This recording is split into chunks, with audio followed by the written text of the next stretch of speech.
Hi everyone, in front of me I've got a Redmi Note 13 Pro and let me share with you how to clear credentials on this device.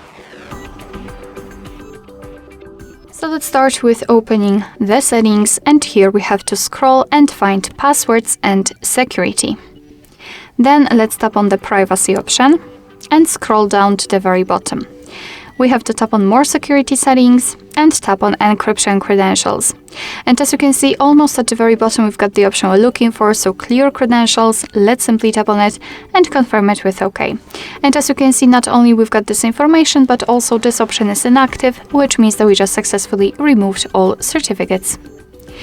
Alright, so that will be all. Thank you so much for watching. I hope that this video was helpful, and if it was, please hit the subscribe button and leave the thumbs up.